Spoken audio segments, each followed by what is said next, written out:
Hi all, welcome back to Modern Homesteading. One of the key components to homesteading or sustainable living is producing your own food, right? So we're out here in the garden today. I want to talk about one of my favorite plants to work with and also favorite foods to eat, the tomato. Did you know that there are two different types of tomato plants? There are bunches and bunches of different varieties and different shapes, sizes, and colors of tomatoes. But there are two different plant types, our determinate and our indeterminate. Now our determinate plants, or our bush tomatoes, our varieties like our Romas, grow to a set height, usually about 4 feet high, sometimes a little taller, and their fruit all comes in and all ripens at the same time. It happens once in a growing season, everything ripens within a week or so, and then the plant is done for the season. That works great for different methods of preserving, making sauces or canning tomatoes, because you need that huge bounty all at once to do that. So the second plant type is our indeterminate tomato. That's what these guys are right here. And these guys here staked behind me. And actually we pretty much just grow indeterminate tomatoes. We have them everywhere and at different ages. Some went in early in the spring, some have gone in later, closer to June. They're at different heights, different stages of growing, but we have them in cages. We have them staked up. We have them trellised up with string. We have them planted in pots around the patio. We have them in regular flower beds. They are everywhere. And if you can't tell already, they're my favorite to work with. A couple awesome things about indeterminate tomatoes. They have a life cycle of 2 to 3 years, or 2 to 3 growing seasons. So these guys here in this cage were wintered in the house in pots. At the end of the season last fall, we pulled them up, we repotted them and trimmed them back. One of these guys actually grew higher than the ceiling in my house, which isn't that tall, but it's still over 8 feet. When it got warm enough, we brought them back out, trimmed them down, and put them out here, and they've shot up now to almost 5.5 feet tall. They're already producing tomatoes, and we haven't had any ripen yet, but we're getting close. The other great thing about indeterminate varieties is they will continue to produce as long as your plant is healthy. So we will have tomatoes all season, different stages of ripeness, and these plants will grow in more green tomatoes as we go throughout the season. They are kind of the ever-bearing tomato. My favorite part of the indeterminate plant is that you can clone branches into new plants. Now you can do this with the determinate plant, but it works so much better with the indeterminate because of that constant growing, that constant production of fruit. Lots of different varieties are indeterminate vines.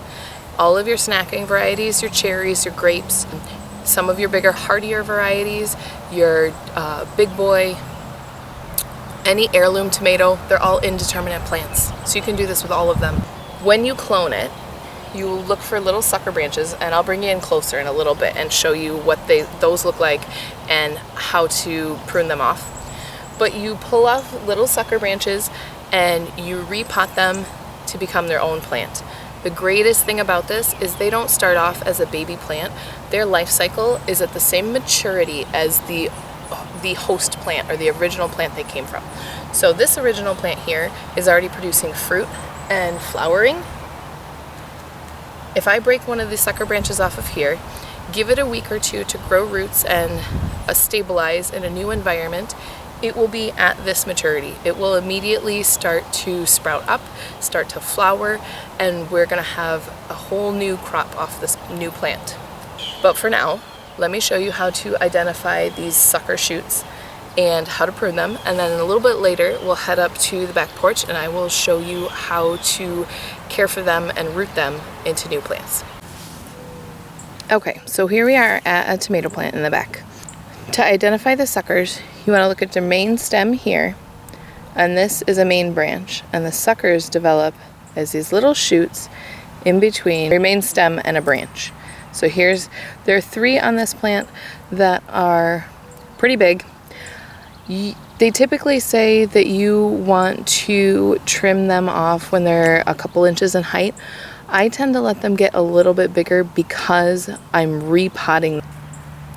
So what you're going to do is you're going to find that main stem and then a branch off here, and then the sucker grows in right between, and you're just going to prune that off. When they're smaller, you can just bend them and they'll snap right off. When they're a little bit larger, you want to prune them and trim with a nice sharp set of pruning shears, because it will cause less damage to the plant. So there was one. Here's another one. Again, main stem. Here's the branch coming out, the main branch, and the little sucker will grow in between. Now you want to trim these off for a couple of reasons. It makes it easier to manage the plant because these indeterminate tomatoes do grow in such a wild vine. It's going to help you to maintain the plant better and care of it. Yeah, this one is a huge sucker here. Main stem, main branch. This guy's gotten way beyond a pencil width. We're going to trim him right off. I'm surprised he doesn't have flowers. One of the other reasons you want to trim these suckers off is because it will help your plant to produce more hardy tomatoes. It's not wasting so much energy on all these little sucker branches. It's really focusing on producing the fruit. Okay, so we brought our clippings here up from the garden, and the only thing we're going to do is if you've pulled any of these little suckers off, these little 2 to 3 inch guys, I tend to just toss these. They will grow roots and you can grow a plant from there, but I always feel like it's such a baby of a plant. I want to wait till a sucker or a shoot gets to be a little bit more hardy, a little more developed. I feel like it's got a better start already being this big. So I tend to just throw these guys away. So you want to take all of these that you have pulled off. If you've trimmed them off with shears already, you're all set. If you haven't, I just give them a little snip to give them a good clean edge. You want to make sure that you have a nice solid interior stem here. Sometimes when you set these in water, especially if you haven't trimmed them ahead of time, after a day or so, this kind of white interior of the stalk here will start to disintegrate and it'll be left with a hollow green. If that happens, you just go back and simply trim off that edge until you get the nice solid stalk again, and then put it back in water. Now these guys here have been sitting for a couple of days in water. They haven't really started to do anything, but I did go back and check them all to make sure, as I said, that that stalk is solid all the way through the bottom. I did have a couple that I trimmed, but other than that, they're still going off and running. Now these guys here in the red cups have been in the garage in cups for about 8 days, a little over a week. One of the most important things in starting a clone in water is that you keep it out of direct sunlight. So these guys have just been living in garage. We've changed their water every couple of days. This one is actually starting its own little sucker for himself here, so we'll just take that guy off. We don't want that. But you can see the roots that have started already. Got a good few inches there. This one has good, thick, healthy root system starting here. Look at that. Nice, healthy roots. So these guys are actually ready to go into dirt, and you're going to bury them into dirt till the roots are covered, so about up to here on the stalk of the plant. You can see the leaves are nice and healthy, perky, nothing's curling or yellowing. So this is a good healthy shoot ready to go.